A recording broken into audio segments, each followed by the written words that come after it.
Hello and welcome to the next in the series of our track analysis videos. Today we're going to be taking a look at the track called Man with a Second Face by KETTAMA. It's just been released in his latest album called Archangel. We've heard a few of these other songs before like Yosemite, but this track was released with the EP as well, and when I heard it I thought there were a lot of interesting things we can talk about. And as always, I've remade the main parts of the track. The free sample pack will be available in the description below of anything that you see in this video. And also remember there is an extended version of this tutorial on our Patreon where we go into a lot more detail, especially in this track about the mixing in the drums. You also get more presets that aren't shown in this video as well as samples, and for all those using Ableton Live 12 you also get a structure project as well. You can check both of those out in the link in the description below. So let's get into the video.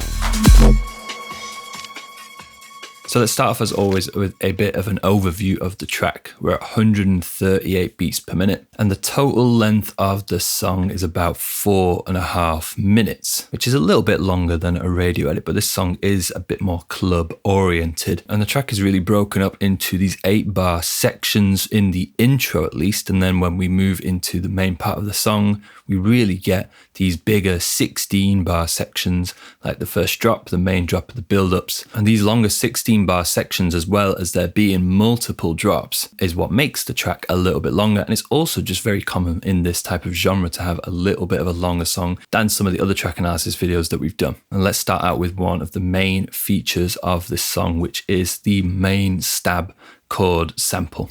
And this is what it sounds like in the main drop.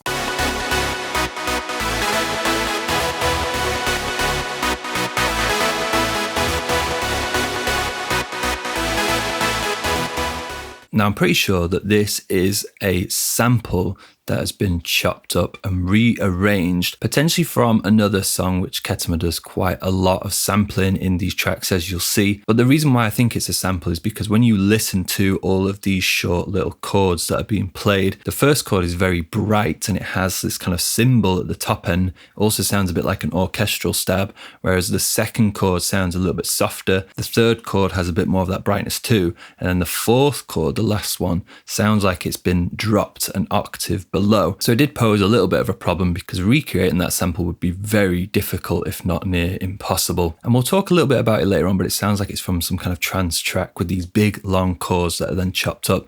But we'll do a little demo of how we can do that later on. So let's jump into these chords, and these chords are really interesting, and it's one of the big things that stood out to me when I listened to it for the first time. And of course we need to talk about the key, which is C sharp minor, and the chords that are being used are these big stacked chords to span across multiple different octaves. If we look at this first chord here, we've got a C sharp on the bottom, another C an octave above, and then a G sharp above that. This G sharp is a fifth above our root note of the chord, and then we've even got a third octave, and then we move all the way up to the B up here, which is our seventh note, and then finally the top note right at the top is a fourth above our root note. Another interesting thing to point out is that these four notes also make up the first four harmonics in the harmonic series, with the first one being an octave, so this is harmonic 1, harmonic 2, harmonic 3, which is that perfect fifth, and then harmonic 4, which is just an octave above the second harmonic. And this is a really good way of thickening up the bottom end of your chords by adding in octaves and extra perfect fifths. But then there's a big gap up to the seventh note and then the fourth on the top. And it's interesting because there isn't really strong interval within this sequence of notes. There isn't a minor or major third, which you'd normally get in your kind of starting triad chord. And it makes the chord sound quite vague, is probably the best way to describe it. It's not very obvious whether it is necessarily major or minor. The seventh does give that away a little bit. To show you what I mean, if I move the top note, the fourth note here, down to the third note below,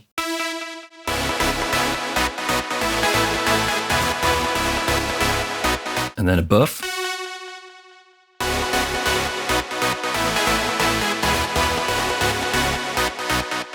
it makes it sound a bit more EDM-like or more commercial, like a pop dance track essentially. And it's a really interesting chord to begin with, but it does create a lot of tension which you then need to resolve, which is what this next chord does here. And you'll see this next chord has the same bottom half as the chord before. We've got B, B an octave up. We've got our perfect fifth of the F sharp, and then we've got another B on top to make up the same lower half. But the only difference this time is we've got our third note of the D sharp in here. Moving into the next chord, it also has that same lower half, with A being our root note. But like the first chord, we also have some interesting intervals. On the top, we've got a B here, which is our second note within this chord. And then we've got this E, which is our perfect fifth, which is a little bit more stable. There's also this very slight articulation in the sample where it moves up to this note above, the G sharp, which is our seventh note. And then finally, we come over to this chord at the end. I wasn't really sure on this chord because the sample made it quite hard. It kind of follows this E note here, and we've just got basically a lot of octaves. So there's an E up here above. We've got a perfect fifth in between, and then we've got another perfect fifth on the top. And then the note underneath is our root note, and I think this is just due to how the sample was chopped up. I wasn't 100% sure on this, but again, it's not a really expressive chord. There's no very strong intervals in there, and it creates this really nice tension and release effect when you jump in between them. Now, in terms of the rhythm, all these chords are using these dotted eighth notes, as you can see, so that you get this syncopated effect where we've got a gap of 3 notes, another gap of 3 notes. And the other thing about these chords is that this echo here has a massive effect on the sound. It's not only just providing a sense of space like a normal delay would, but it's also echoing out notes and creating new rhythms too. So if I turn this off,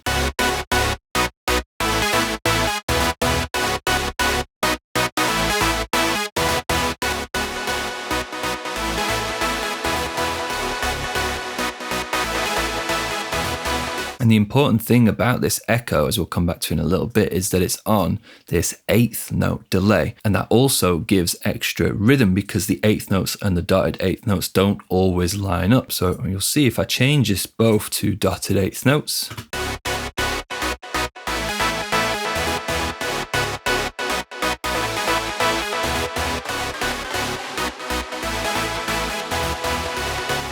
now, what I mentioned at the beginning of these chords is that I think they are a sample that's been chopped up. So let's take a look at how you can recreate this effect with any song or a sequence of chords. So over here, all the way on the right hand side, I've got this extra pattern, which is the same chords as we were playing just then, but just long notes. And let's just have a listen to this without the echo turned on.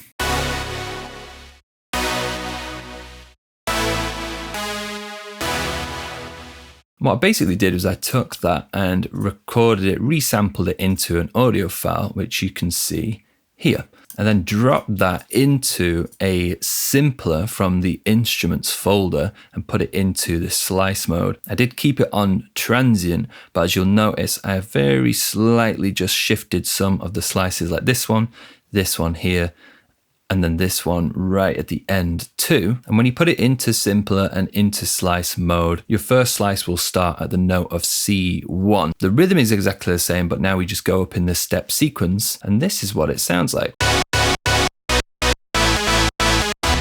And just have a listen to what the original sounds like now.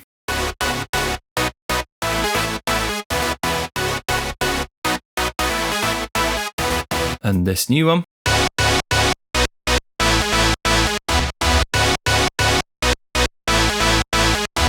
You can hear in the synthesizer version all the oscillators reset, so you get a slightly different hit every single time you play one of those big chords. But in the sampled version, we get just the same audio being played again and again.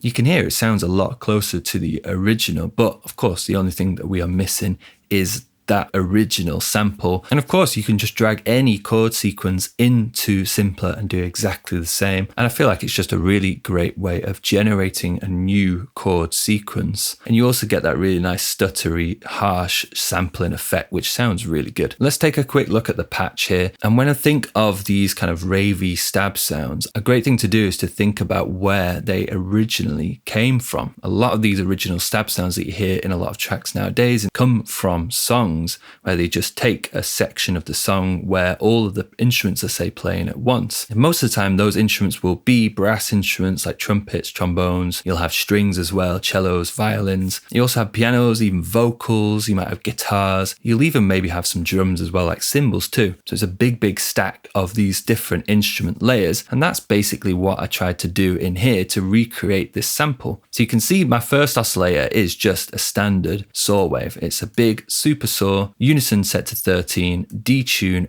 about 0.21 there, and that sounds like this. And then the next thing I ended up doing is I layered in this piano over here on the right, and this is in spectral mode in Serum 2, and it is just one of the preset piano samples. I've also done this little reshape on the filter here. I've taken out a bit of the low end of the sample.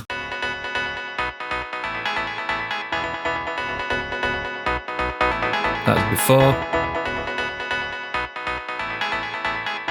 And the reason why this works so well is because real instruments don't have a perfect shape like our waveforms do in a synthesizer. They have big dips and bumps in their frequency spectrum, which makes them sound very natural. So you'll hear straight away just by adding this in.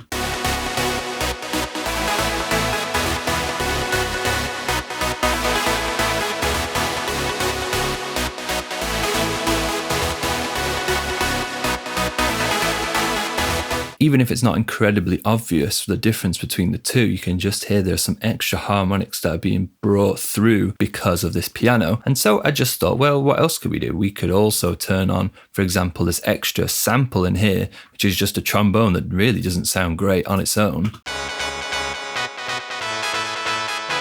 But once again, when we layer it in with everything else,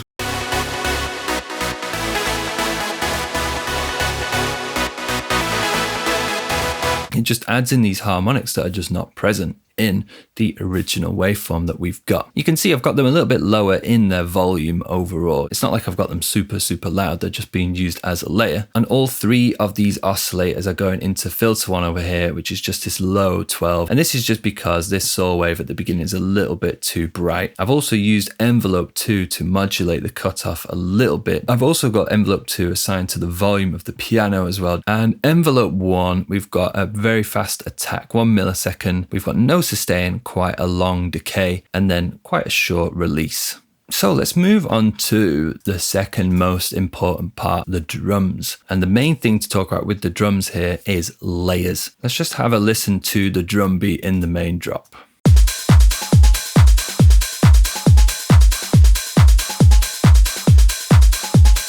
And everything is located within this drum bus here. And as you'll see, when we go into drum rack, there's also some extra layers going on too. But let's just start with our main kit here. So this is the drum beat. It's a pretty standard drum beat for this type of genre. We've got a kick drum on every beat, 909 clap on every other beat.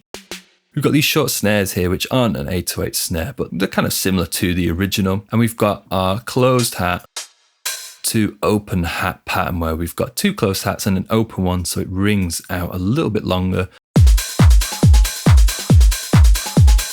So in the drum loop, I've also got these two shakers, two slightly different to each other. One has a bit more of a fade in, this one at the bottom here, and one is just the original sample, so that when I alternate between them, you get a bit more of a realistic shaker loop. Also got a cowbell, very soft one, and then the bongo loop, which I've done a very similar thing as I did with the shakers below. And if we look in the session view of this drum kit, you'll see there are basically loads of groups within my main kit. So first of all, I've got this big percussion group that is grouping all of the percussion apart from the kick and the clap together. I've then got a top perc group, which has the hi-hats and the shaker in, so all the high frequency percussion. I've got the snare separate to that, but still in the perc group. And I've got this bongo bongo group in this perk group, as well as the crash here. And in the bongo group, we've got those 2 bongos from before. And then within this kit, this perk group is very interesting because this is where, as I said, everything apart from the kick and the clap come through this group. And the thing I really wanted to show you in this percussion group is this plugin here, Air Windows, which we've talked a little bit about before on the channel. The specific process in this Air Windows plugin, which you come up to the top left and you go to tape, and it's 2 tape 8. It might even be 2 tape 9 by now, I'm not sure. But this simulates tape distortion importantly, which is one thing I could hear. What I've done is I brought the flutter down because that was creating some kind of stereo weirdness, but I've brought the tilt down, which just softens some of the very, very high frequencies, but not exactly the same way as an EQ would. So you'll hear when I turn this off,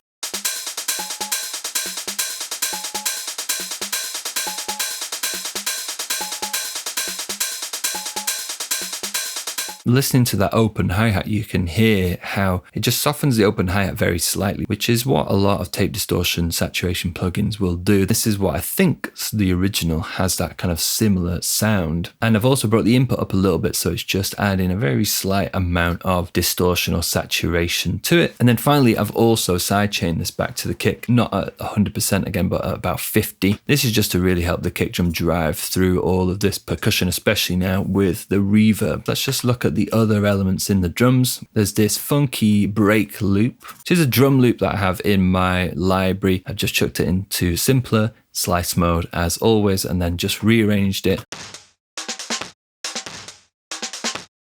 I've also got this shaker loop, which is just a splice shaker loop.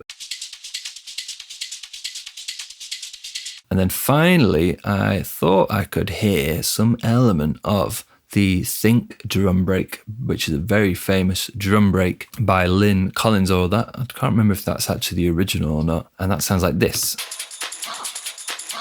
And you're probably thinking, why does it sound so weird? Well, because the vocal in this original loop isn't in the track that we can hear above. So I use this pitch shifter here in frequency mode just to shift all the frequencies down by 1.59 kilohertz. That will just remove the vocal, but as you can hear, it doesn't really affect the hi-hats because they are too high up for this to have any major effect. And that's what these all sound like together. And again, the key thing with all this is layers. So when we add them all together,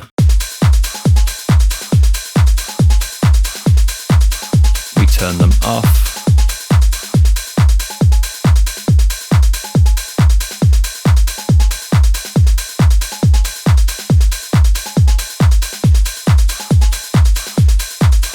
All of them just add up to create this really thick instrumental. And one other thing to point out is that the vocals sample a song that we will talk about later on, but in that track there is a drum loop that is definitely used. I only realized this near the end, that's why it's not in my main drum group here, but it sounds like this.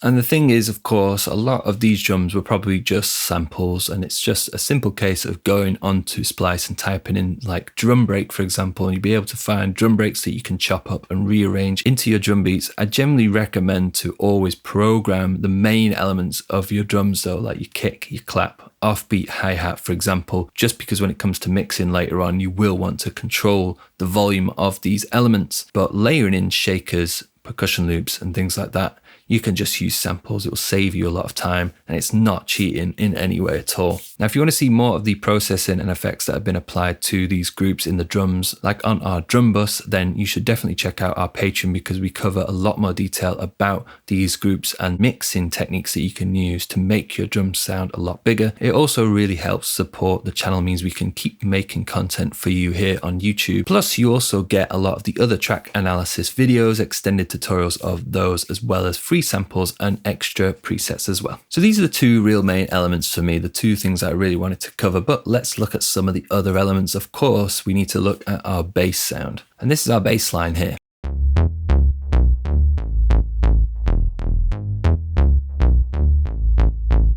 If if we look at it with the chords, you'll see that it essentially just follows these chords playing the root note of each of our chords. The only difference is this one here where it plays the E note, but as I said when I was talking about these chords before, this is what I think the root note is of this chord. The bass does really help solidify the key of these chords and of the track. In this first section here, for example, it's just jumping up and down between the first and the third note, which normally is a big giveaway of what the key of the song, whether it's going to be major or minor. Now, the one thing to point out, of course, about the bass line is this note here. This note is actually out of the key of C sharp minor. You could say that the track is in C sharp Phrygian, but it doesn't really work with the chords, the sample chords above. But you can't really even hear it when it's playing with everything else.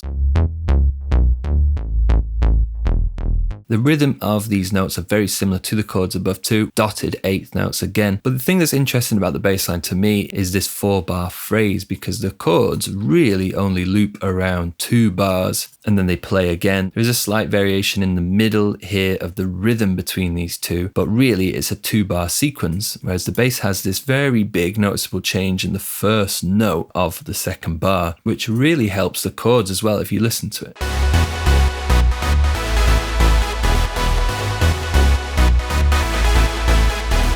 And it doesn't always just play at the same time. As the chords in this post-drop section, you'll hear it just plays on its own.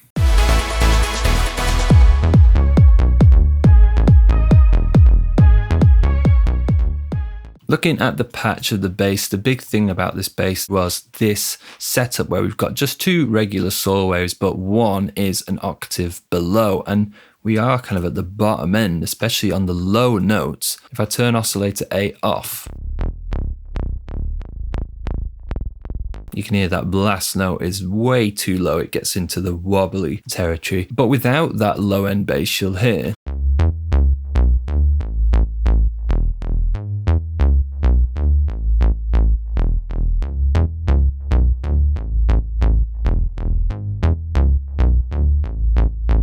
just doesn't sound the same as the original. An interesting thing to point out is the phase. So we've got them both at 0 random phase, but I've got their phases just slightly offset.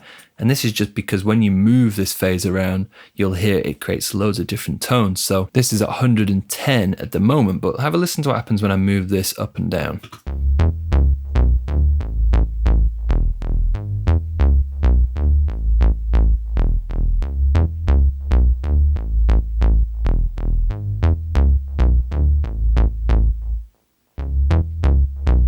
And I just found that this point at 110 gives us this nice, like really low, heavy focus balance between them. The second oscillator, the low one, is also a little bit lower in its volume, and then both are being routed out to filter 1, which is low pass 12. I've got envelope 2 affecting the cutoff with a little bit of resonance, 10%. The drive is turned all the way up, and the fat as well. And this envelope 2 has got no sustain, about 400 millisecond decay with a 0.5 millisecond attack. And then the envelope 1 has got a little bit of a drop in the sustain. Its decay is about 1 second and the release is just 180 milliseconds. It's not super quick. A few other things to point out. We've got this high string sample in here. And this just plays the root note. It's an absolute classic in a lot of these like house and especially these ravey like 90s tracks. I'm just using actually the preset in Ableton here called Violin Section. You really just need a string sample playing that one note. Easy as that, nothing really else to talk about. And there's also this other melody that comes in the post drop. I've called it Old String here and it sounds like this.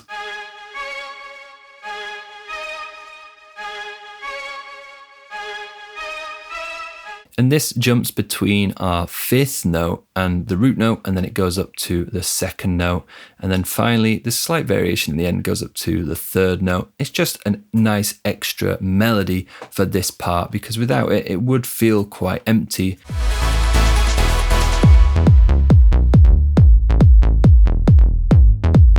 So with it on,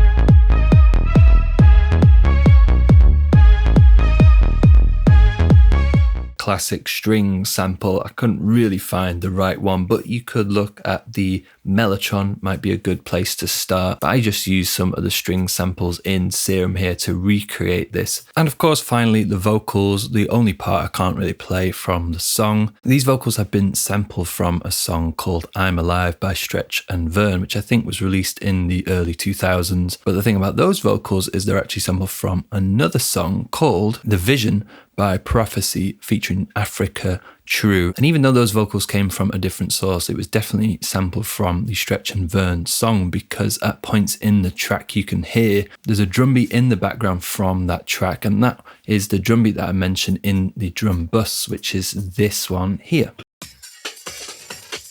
You can hear that in some of the kind of build up and breakdown sections when the vocal is playing. And it's a very popular thing at the moment, having vocals that come from these 90s rap tracks. And even like one of the last breakdowns we done on the MPH track is the same thing. But that's everything. It's quite a simple track in terms of the number of elements, but those individual elements have just so much character to them that you don't need loads of instruments to kind of muddy and fill up the mix. Of course, the main thing being that stabbed chord sample, which just sounds amazing, and was really the main thing that drew me to the track, as well as the combination of that with the bass line. And if you know what that sample is, comment below what you think the sample is. But overall, it was a great track, a lot to learn from it. As always, the free sample pack will be in the description below of everything that you saw in this video, but the extended tutorial where we go into a little bit more detail on the drums and the drum mixing, as well as some of the other elements that you didn't see from this track, will be on our Patreon. You also get extra presets